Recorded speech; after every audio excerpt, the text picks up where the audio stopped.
Quiero dar comienzo a nuestro panel y es para mí un placer presentar a la licenciada Cecilia Milesi. A ver si me escuchan. Me encantaría que me digan que me están escuchando. Hola Cecilia, sí, te escuchamos y te vemos. Ah, Bien. qué bien, bueno, me alegro. Perfecto, Ceci. Bueno, Cecilia es santafesina, es socióloga, recibida en la Universidad de Buenos Aires, tiene una maestría en violencia, conflicto y desarrollo realizado en la Universidad de Londres, así como una diplomatura en antropología y desarrollo social en la Flaxo, Argentina. Es fundadora y directora ejecutiva de Global Chance, una empresa social que brinda servicios de asesoría a organizaciones multilaterales y globales, y es además fundadora de Subir al Sur, una organización argentina que promueve la educación intercultural y el liderazgo juvenil. Trabaja desde hace años como asesora en la resolución de conflictos para organizaciones internacionales como Naciones Unidas. Ha recorrido el mundo blandiendo el estandarte de la paz y la justicia mundial. Vio de cerca en América Latina, Europa, Asia y África las guerras civiles, la segregación racial y los extremismos. En sus más de 25 años de experiencia profesional, Cecilia ha ocupado roles de liderazgo, asesoramiento e investigación en algunas de las organizaciones más reconocidas de todo el mundo: Naciones Unidas, Banco Islámico de Desarrollo, Amnistía Internacional, Secretariado Internacional de Londres, entre otras. Es especialista invitada a dar el curso Mujeres, Paz y Seguridad, organizado por ONU Mujeres y Flaxo Argentina. El curso online está dirigido a 200 líderes de toda la región.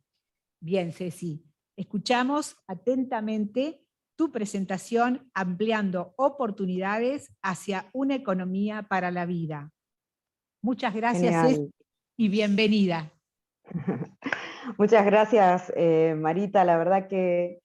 es excelente poder participar de esta celebración y de alguna manera estar cerca de ustedes. Les agradezco muchísimo a Nicolás Cabo, a vos como una líder por los derechos de las mujeres trabajando en Santa Fe y en el país desde hace años, a Emilia.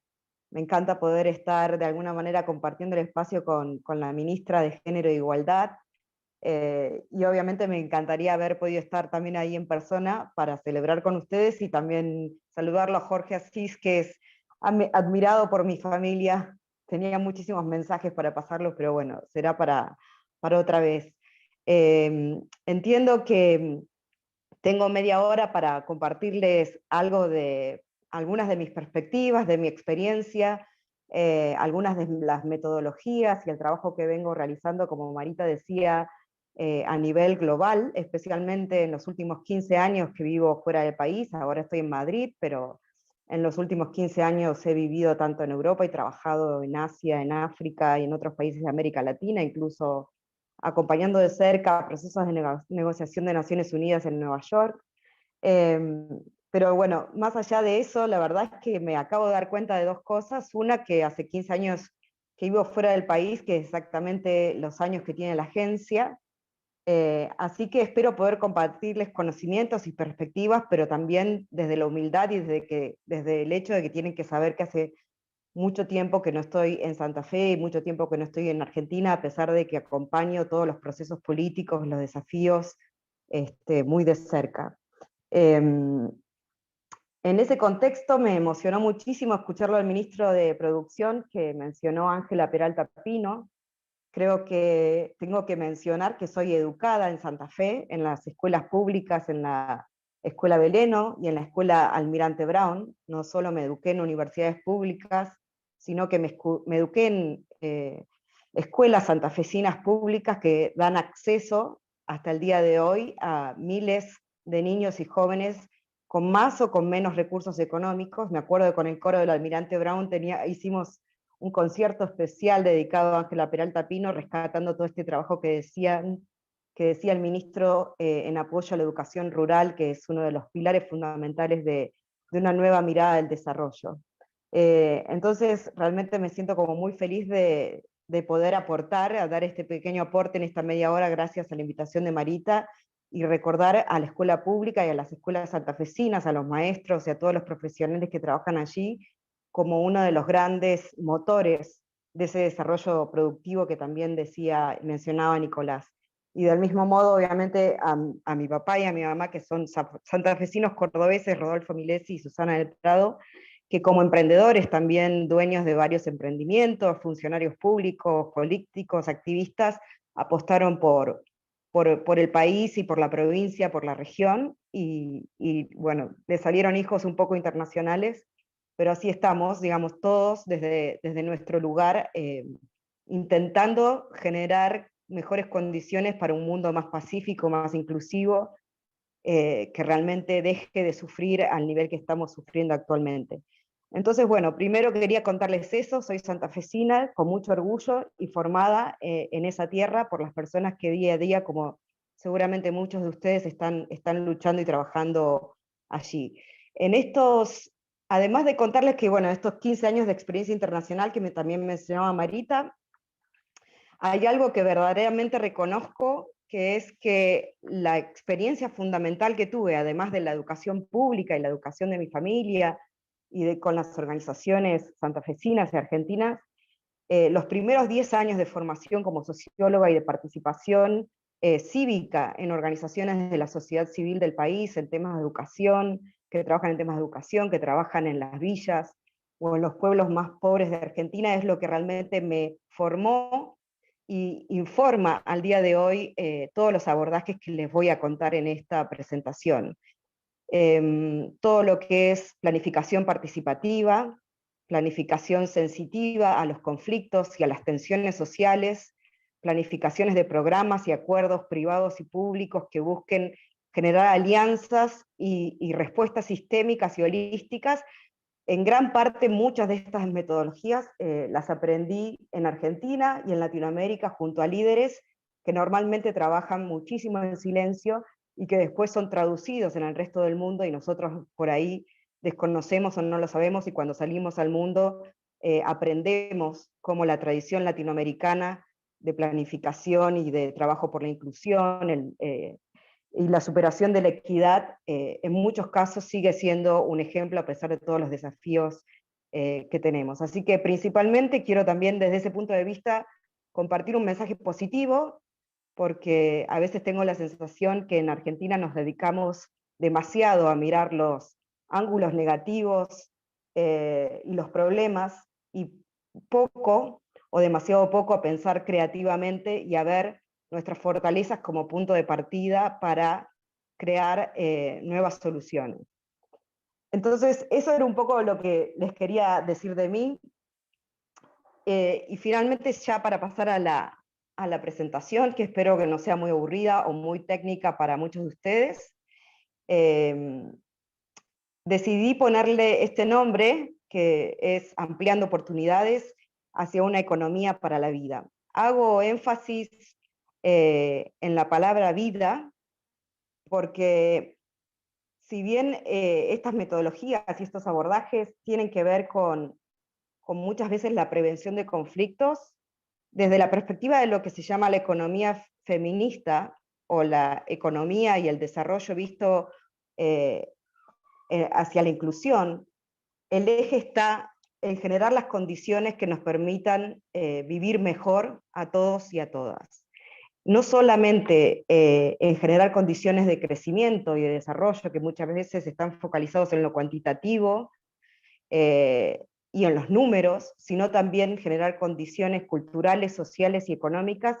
que nos fortalezcan, incluso a nivel de todo lo que es la atención de la naturaleza y del cambio climático, en nuevas perspectivas para una vida plena y digna para todos. Estoy intentando cambiar la pantalla, ahí me salió, y no me salía. Entonces, para comenzar a hablar sobre esta economía para la vida, antes de comenzar a presentarles algunos de estos abordajes y técnicas de planificación holística y sistémica de programas y de acuerdos privados y públicos, quería presentarles de manera muy sintética 3 miradas diversas y complementarias y cambiantes en este momento sobre lo que es el desarrollo. Muchas veces utilizamos la palabra del desarrollo como si tuviese un significado único o entendido por todos, pero sin embargo, los sociólogos y los economistas, todos los profesionales que trabajamos con las manos en las masas en estos temas, sabemos que hay muchísimos debates sobre qué es realmente el desarrollo y cómo se logra. Entonces, sintéticamente, pensaba comentarles que, de alguna manera, el paradigma que estamos superando como humanidad, y también visto de la perspectiva global, esta primera idea del desarrollo como un proceso lineal y de crecimiento. Por ejemplo, en este proceso lineal de crecimiento, alguna de las variables que se miran exclusivamente es el crecimiento del Producto Bruto Interno, o el aumento de la cantidad de ingresos, por ejemplo, por exportaciones en un país como en Argentina, la mejora de los números en cuanto a la balanza comercial, por supuesto la mejora en los números del empleo, es siempre con una mirada donde la flecha, en teoría, debería ir hacia arriba. Sin embargo, esa mirada en los últimos 20, 30 años, y también mucho apuntalado por teóricos y sociólogos que vienen arraigando su experiencia en las prácticas y en las experiencias históricas de Latinoamérica, estamos más hablando de desarrollo inclusivo.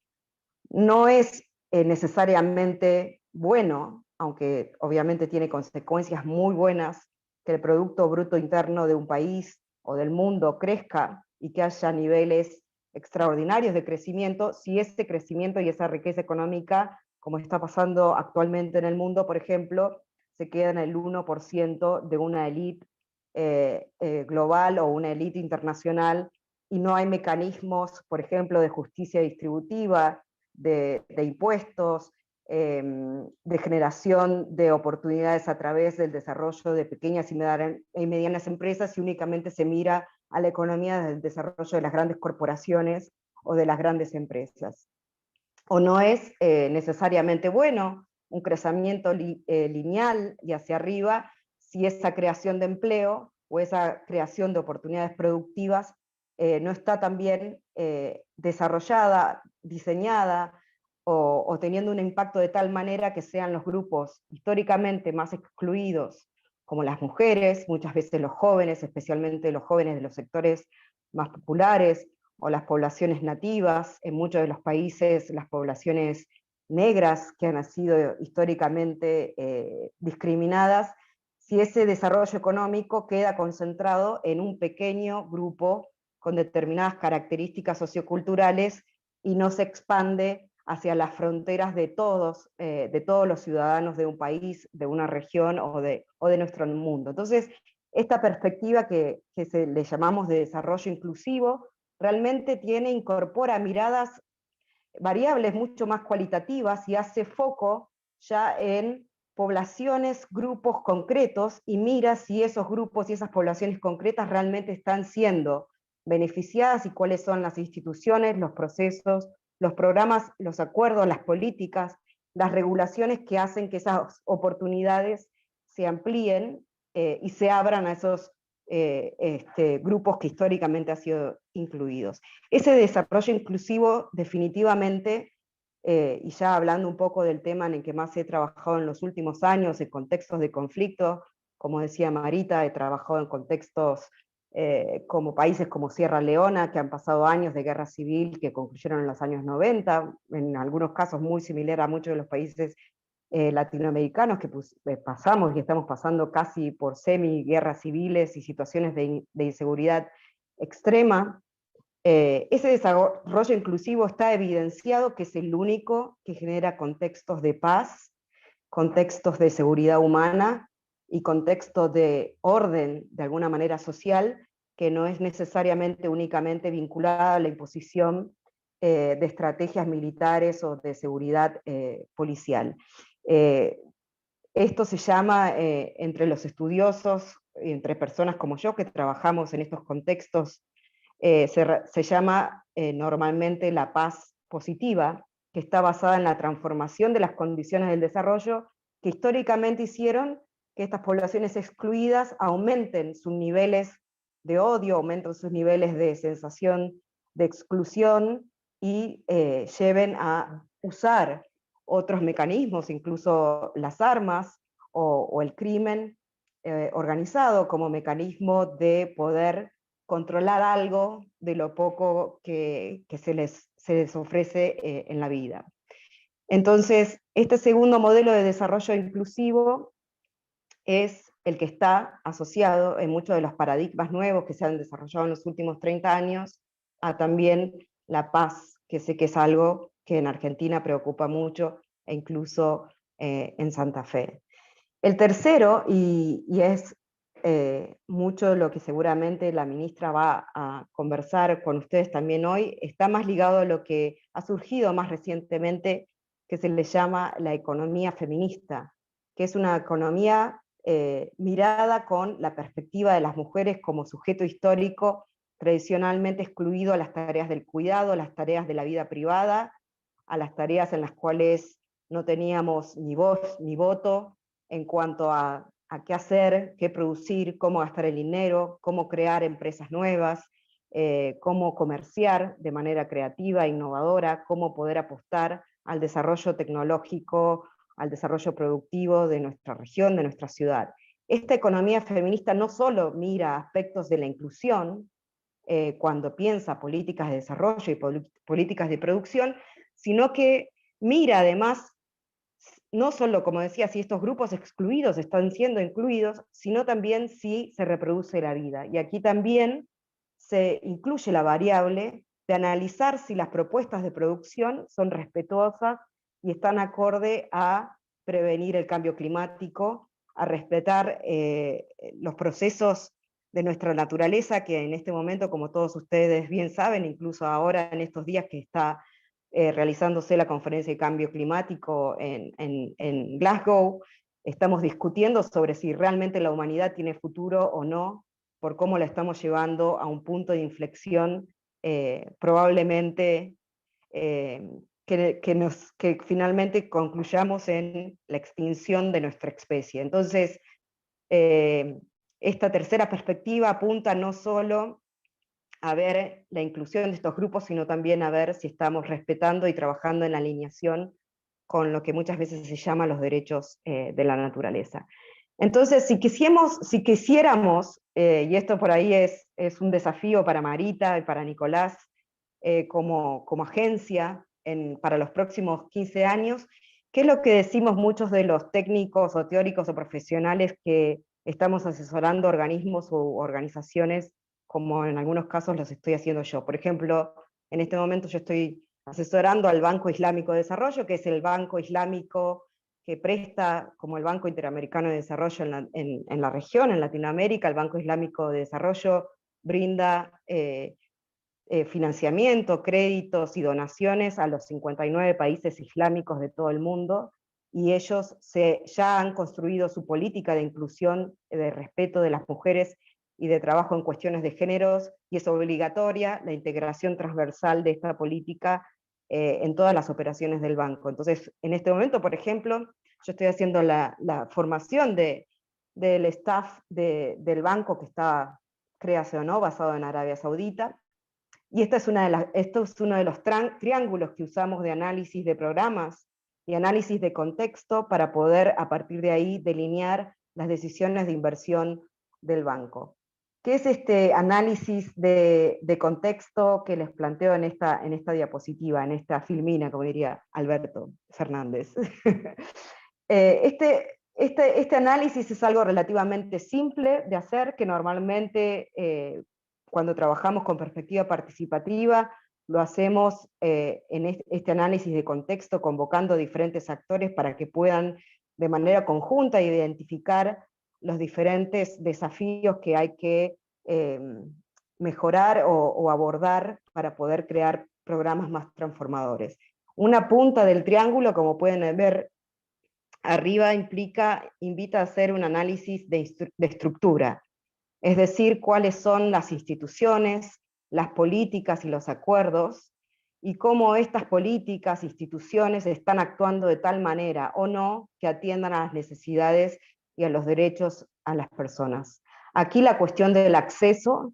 y ver si las estructuras institucionales están generando la posibilidad de participación y están dando la posibilidad de que las diversidades de diferentes grupos con sus diferentes intereses tengan voz y voto, es algo fundamental. Entonces se mapea, sí, por ejemplo, en una ciudad como Santa Fe o en la región como Santa Fe, cuáles son esas instituciones,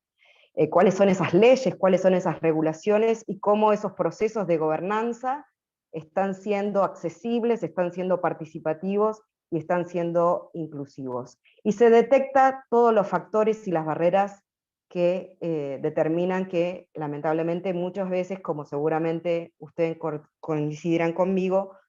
muchas veces no sucede. Además de hacer este análisis estructural, se hace un análisis de actitudes, algo muy importante que muchas veces se deja de lado cuando se habla únicamente de producción y cuando se habla únicamente de economía, como si fuese una variable o un sector que está completamente separado de la sociedad. Este análisis de actitudes tiene que ver con entender las normas sociales que históricamente, por ejemplo en una ciudad como Santa Fe, los rencores históricos y las cuestiones presentes que hacen que los grupos de una sociedad estén divididos. Por ejemplo, en un país islámico, obviamente puede ser la aplicación extrema de lo que se llama la Sharia Law, en el cual, por ejemplo, las mujeres no tienen muchas veces en algunos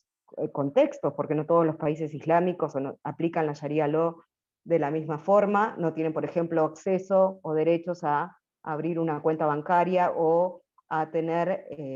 la propiedad, el título de propiedad de una empresa o de una tierra o de determinados bienes. Y esto es porque normalmente, históricamente, se desvaloriza y se vincula a cuestiones religiosas y de cuestiones de normas culturales a la mujer como un grupo poblacional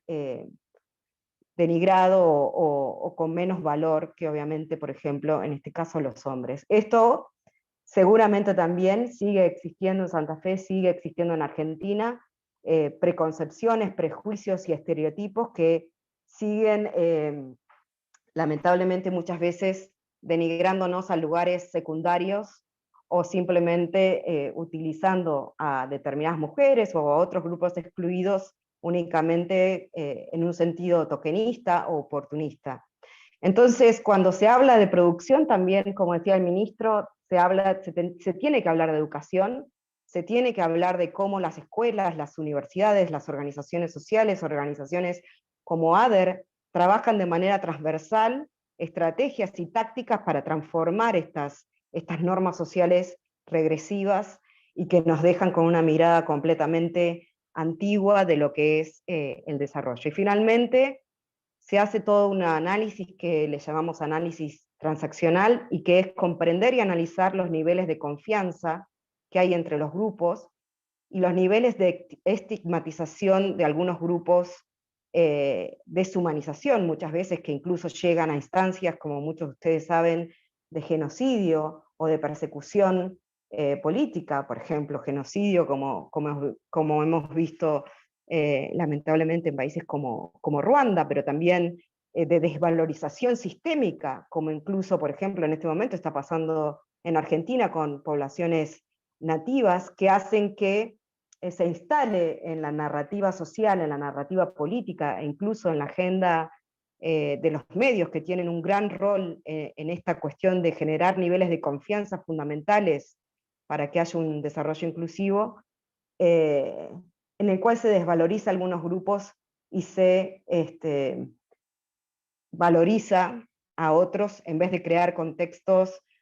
que estén más conducivos al diálogo, más conducivos al respeto mutuo, más conducivos a reconocernos a todos como seres humanos que en definitiva estamos luchando por una vida digna. Entonces, para no aburrirlos con tantos triángulos, básicamente esto es algo de lo que hacemos cuando iniciamos este proceso de diseño de acuerdos, de diseños de políticas y de programas, con vista siempre a transformar este triángulo en en un programa, en un acuerdo o en un contexto que tenga que ver con una respuesta sistémica para la creación de contextos de más dignidad y más justicia, más inclusión y más paz. Entonces, por ejemplo, si hemos, en un contexto X, por ejemplo, Santa Fe, detectado de que las mujeres no tienen oportunidades de crédito o de acceso al financiamiento, como estaba mencionando también Nicolás, y se crea algo tan importante como la creación de la Secretaría dentro de la agencia y se le da oportunidad de créditos, especialmente en situaciones de crisis, como es en este momento el de la pandemia y del COVID, esto ya es de por sí una respuesta para brindar una oportunidad de acceso a un grupo históricamente excluido como las mujeres y las disidencias. Ahora, este acceso es completo si únicamente damos acceso a estas oportunidades a través de plataformas online. Nuevamente, si hicimos un análisis profundo de estas barreras estructurales e institucionales,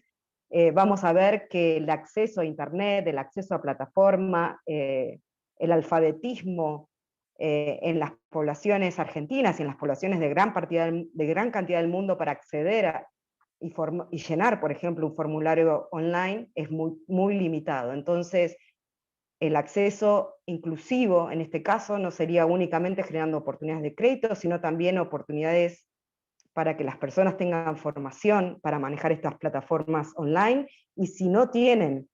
formación para manejar estas plataformas online, poder acercarnos a ellas y hacer un trabajo territorial muy detallado, muy minucioso, en el cual el diálogo sea cara a cara y no únicamente ligado al espacio del online. Incluso muchos movimientos sociales, organizaciones, gobiernos, como seguramente ustedes ya saben, están planteando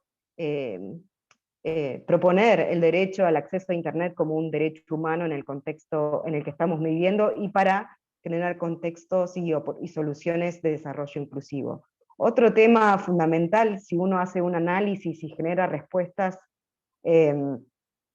diferentes para destrabar estas barreras estructurales, es, por ejemplo, poder observar con mucho detalle si además de dar crédito, además de crear estas plataformas, si además, por ejemplo, estamos asegurando de que las mujeres y los grupos tengan la oportunidad de, por ejemplo, tener acceso a guarderías o tener acceso a fondos para poder compartir con otros profesionales, con personas dedicadas a esto, las tareas de cuidado, o poder generar legislación que haga que tanto las madres como los padres, cualquiera de las familias, también puedan pedir, por ejemplo, licencia para compartir tareas de cuidado. Entonces, observar todas las cuestiones y los desafíos en cuanto a la división de roles en las tareas de cuidado es tan fundamental como dar acceso al crédito y dar acceso online a estos créditos. Si no, nuevamente este desbalance hace que muchas personas, en definitiva, se queden atrás. Y para terminar, si vemos la parte de normas sociales, que les decía también antes, que es tan importante si uno quiere diseñar programas inclusivos, tenemos que determinar muy claramente y con mucha conciencia y con mucho sentido crítico y también con mucha humildad y mucha paciencia hacia nosotros mismos, poder deconstruir estos valores basados en el odio, en la discriminación, por ejemplo, o muchas veces en los mandatos sociales que ni nos damos cuenta que estamos reproduciendo. Entonces, en este momento, por ejemplo, muchos bancos, muchas organizaciones internacionales están haciendo formación en nuevas masculinidades e invitando a los hombres de nuevas y viejas generaciones a que puedan mirar críticamente cómo fueron educados y algunos comportamientos que más o menos conscientemente reproducen, generando contextos de abuso, de violencia y de discriminación hacia las mujeres y hacia otros grupos, incluso los grupos más excluidos o más pobres. Del mismo modo, si hay oportunidades de formación en estos programas de desarrollo productivo, también se busca evitar lo que se le llama a la segregación horizontal, que es, por ejemplo, pensar o automáticamente pensar de que las mujeres se van a dedicar exclusivamente, por ejemplo, a cuestiones como el comercio, o cuestiones que tienen que ver con asistencia ejecutiva, o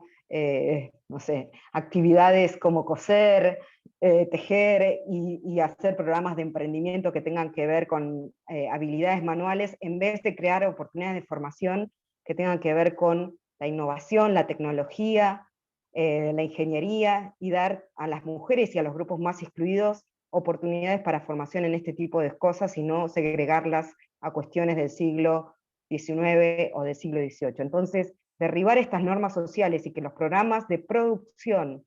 también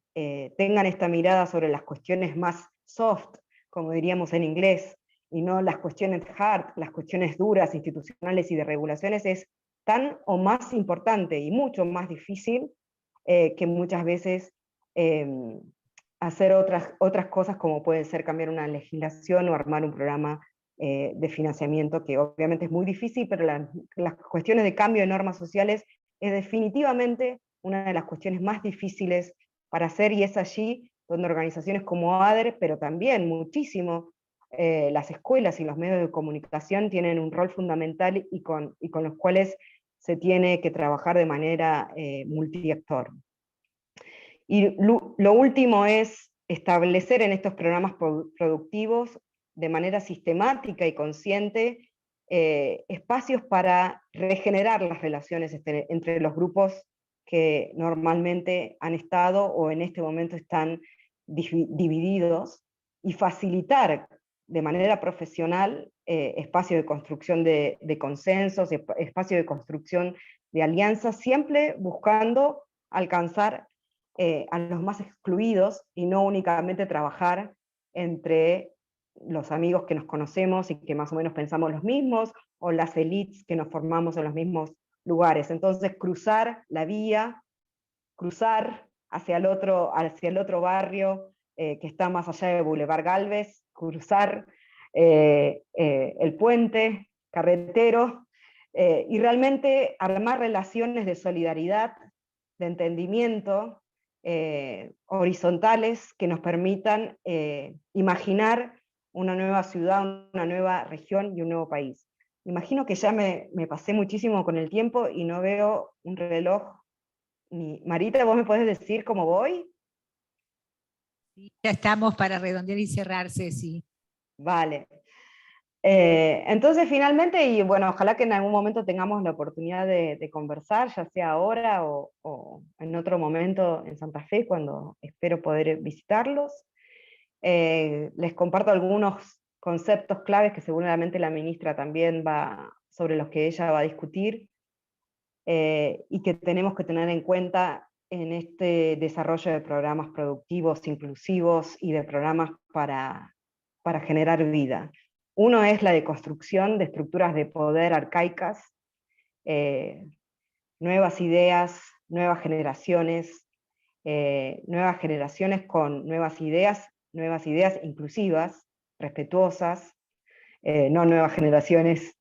con ideas exclusivas e irrespetuosas y discriminatorias. Estas cuestiones de poder tienen que ser vistas de manera crítica, y tenemos que aprender en los programas que desarrollamos, diseñamos e implementamos a deconstruir esas estructuras, y, como decía antes, abrir, dar acceso, escuchar, permitir la participación, no solo porque es un derecho, sino también porque genera contextos de mayor sustentabilidad y de mayor paz. Y finalmente, vincular, hacer lo que hacemos personas como yo que se consideran feministas, que es buscar las interseccionalidades, buscar vincular como cuestiones de religión, de raza, de género, de sexo, de clase, de barrio donde nací, de educación como que pudimos tener o no pudimos tener, generan oportunidades o generan desafíos que muchas veces nos dejan a gran cantidad de la humanidad lamentablemente sufriendo situaciones de extrema tristeza. Entonces, mirar cómo las cuestiones se vinculan entre sí, y no hacer únicamente análisis por sector o análisis por grupo, sino transversalizar y hacer vinculación de temas de manera creativa, de manera crítica, y ahí nuevamente generar espacios multiactor para hacer lluvia de ideas, y no únicamente para negociar por intereses, sino para co-crear de manera conjunta, es extremadamente fundamental. Imagínense que en este momento el Banco Islámico de Desarrollo está haciendo esto, con todo lo que le puede costar a países que están muchas veces vinculados con la Sharia law, están intentándolo, están abriéndose para hacer este tipo de procesos. Imagino que una ciudad, una provincia, un país como Argentina no se puede quedar atrás, y finalmente, y mucho menos, no nos podemos quedar atrás en abrazar en nuestros recursos naturales, en cuidarlos, en respetarlos, y ojalá garantizar que las nuevas generaciones no desaparezcan. Yo les agradezco muchísimo por la oportunidad de compartir estos pensamientos con ustedes, esta experiencia, espero no haberlos aburrido, y les deseo que realmente los próximos 15 años sean maravillosos, cuenten conmigo en cualquier momento, con todas las organizaciones con las que me vinculo, o intento vincularme, para sostener un cambio global, un cambio mundial que sea realmente de mayor justicia y de mayor dignidad, porque no vale la pena vivir en el mundo que estamos creando, y todos tenemos que ser actores claves en transformar esta situación, así que ojalá que así sea. Mil gracias, Nicolás, Marita, Emilia, y los dejo.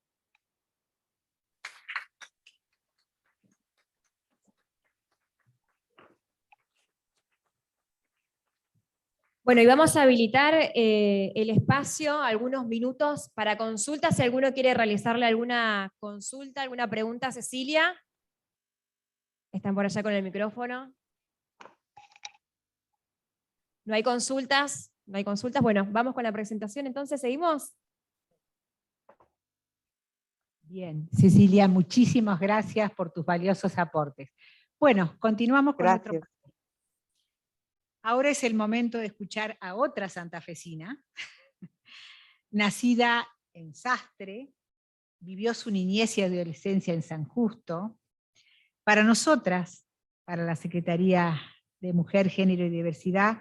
ha sido clave el acompañamiento de la creación de un área de género en la agencia, y la vemos a diario, encendiendo más inquietud, más compromiso por la igualdad en cada rincón de la provincia. Una mujer de diálogo, que no duda ni un minuto a la hora de acompañar. Fortalecer e impulsar a otros hombres y mujeres por la igualdad. Militante desde la etapa universitaria,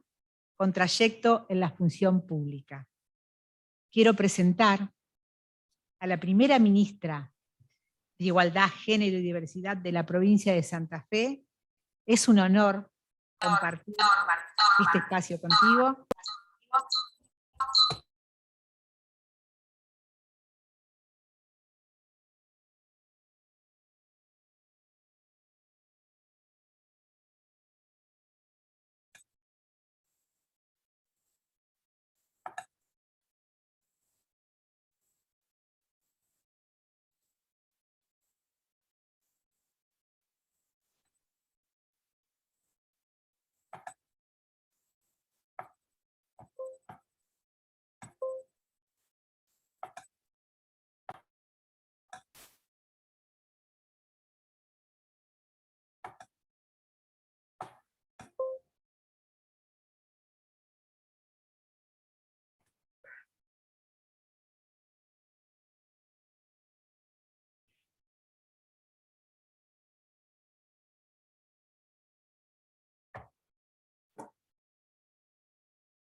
¿Qué tal estuvo?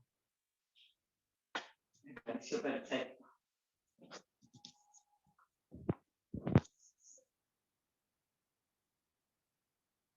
Bueno,